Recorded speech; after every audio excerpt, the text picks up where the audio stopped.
Fall is upon us, so I figured I'd do a day at the barn during this season, and wow, have we got quite a packed day ahead of us, you guys.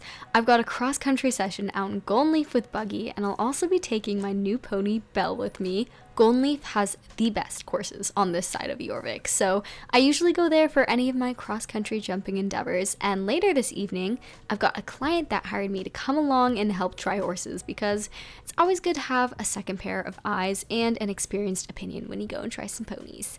And would you look at that, I'm already running behind schedule, shocker, so without further ado, here is an autumn day at the barn. I got to the barn around 6:30 and was rushing around in a mad scramble to finish all of my morning chores. And the next thing you know, I was loading up Buggy and Belle to head out to Golden Leaf at around 7:45. Buggy tends to get a little worried when we go out and about in the trailer by ourselves, so I think he was pretty pleased with having Belle there to keep him company. I feel like Golden Leaf is the epitome of a perfect fall day with all the bright colors and leaves, so it's very fitting that we're going to be starting our fall day off here. After somewhat of a short drive, we arrived and it was time for me to choose the first victim. I went with Buggy because he's a bit more seasoned with this cross-country course in particular because we go here lots, so I thought it would be a good idea to start with him. And I promise I didn't just leave Belle here all by her lonesome. I had a friend keep an eye on her while I got to taking Buggy around the course. And speaking of the boy, he was feeling confident today. I was worried that it would be a bit of a wild ride because I haven't taken him cross-country schooling in a few weeks, but nonetheless, he was on fire today. The only thing out of the norm that I noticed was that he was feeling a bit strong, but that just gives us something to work on during our flat work sessions. He has gained so much confidence in the almost 2 years I've had him, and it really shows out here on the course. I got time, it's clear to see from up here. In fact, within the next couple of weeks, it will be our 2-year anniversary since his gotcha day, which is just insane to think about. He's still that goofy, loving horse I took home, but he's also gained a lot of new skills and has become so much more confident and sure of himself, which makes me so proud of how far we've come together. Moving swiftly onwards from all that sappy stuff, it'll mark my very first month with Belle pretty soon here. I've been incorporating her into my lesson program, and she has just been such a star. She really shines with the kids, as she's one of those schoolmaster type ponies that really know the ropes and can give kids a lot of confidence. And I've also actually taken her cross country once so far, just for fun, under the supervision of my trainer out over at the Jorvik stables. I love ponies so much. It was so cute. She was just very determined the entire time and took her job so seriously, just being an absolute speed demon getting through the course. She could make a seriously cool eventing pony. The only problem with that is she has come to the conclusion that she is not a fan of dressage, as you all can see here, and as I learned the hard way in a recent dressage lesson I had us do. I was so surprised because she's so good on the flat, but I just don't think she enjoyed the excessive detail work that you have to focus on in dressage, so we're just gonna respect that and continue to have some fun with our jumping activities. I got the pony nice and warmed up and really made sure she was supple and listening, and once she was feeling ready, we got to going around the course, and she was feeling good. We did have to do this one combination a couple of times though, because we kept chipping in on this one jump and it was just not looking pretty, but eventually we got it down and managed to have a very smooth couple of jumps. I love how determined she is when she's doing cross country. You can definitely tell that this is her happy place. And while I might not do a lot of cross country competitions with her, I think it'll be good to take her out every now and again just to mix it up a bit, and of course because she seems to really enjoy it.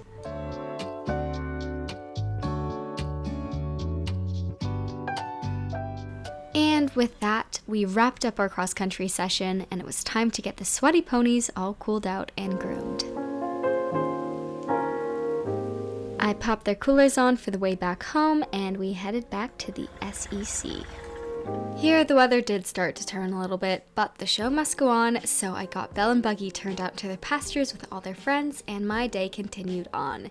Except not exactly like how I had planned.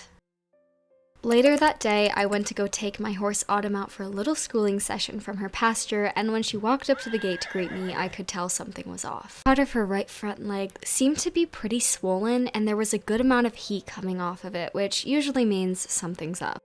I brought her out to the outdoor arena to really pinpoint the problem area, and it was definitely that right front leg that was tender for her. She was pretty obviously bobbing her head every time she put pressure on it. I walked her back up to the stables and called the vet right away. Lucky for us, we have a pretty incredible veterinarian. She was able to come out that same day to check out what was going on with her. She came to the conclusion that her knee was inflamed, most likely from an injury out in the pasture, and the treatment is some time off for Autumn and some anti-inflammatory meds, and to put some good old cold water on her leg. There really is never a dull moment with horses. I'm just relieved it wasn't something more serious. This day has just been full of emotional highs and lows, so let's head off to our next high, hopefully, of the day, and we'll be stopping off at Jorvik Stables to help one of my clients, Annie, try out some horses. After an hour-ish drive, it was about 4 p.m., and Annie got ready to try the first horse, which was a gorgeous 16 two-hand Andalusian named Doug. Annie was setting off to look for a dressage horse prospect for an amateur rider, and Doug was right up her alley of what she wants in a horse. Honestly, I had nothing but good things to say about Doug. He had some beautiful movement, really lovely training under his belt, plus he's coming from one of the most reputable places on Jorvik, like what's not to love. However, Annie did mention he was a good bit bigger than what she was wanting. She really was looking for a horse in the upper 15-hand range. She talked about how his strides were pretty darn bouncy, and she didn't know if that was a good thing or a bad thing for her. Annie was super excited to try this next one out, as she was really wanting a mare for her next horse. This was a 15-year-old Belgian warmblood named Lady, and she was a super well-seasoned mare who's had a lot of experience under her belt, like competing several times at the very prestigious Royal Jorvikan Dressage competitions, which is one of the most highly esteemed dressage competitions on the island. She had some seriously stunning conformation and a beautiful coat that made me wish I was the one doing the horse shopping, but I digress. I do not need another horse right now. We had a long conversation afterwards, and she has decided to put an offer in on Lady the Belgian Warmblood. This is one of my favorite parts about my job. Helping people find their match in a horse is something that is so rewarding. Not to mention, a lot of fun, because you kind of get to live vicariously through the person buying the horse.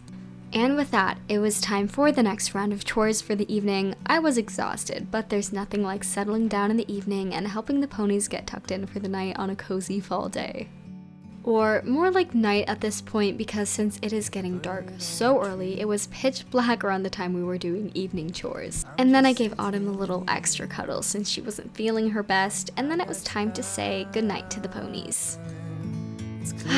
Well everyone, that was a day as an equestrian in fall. Quite a hectic one to say the least, but I find myself always saying that after every one of these types of videos because, I mean, there truly is never a dull moment with horses. So with that being said, I hope you all enjoyed, and just out of curiosity, would you have gotten Lady the Warmblood or Doug the Andalusian for yourself? I personally think Annie made the right choice with Lady, but let me know your thoughts. And with that being said, have a lovely rest of your day or night, and I will see you all next time.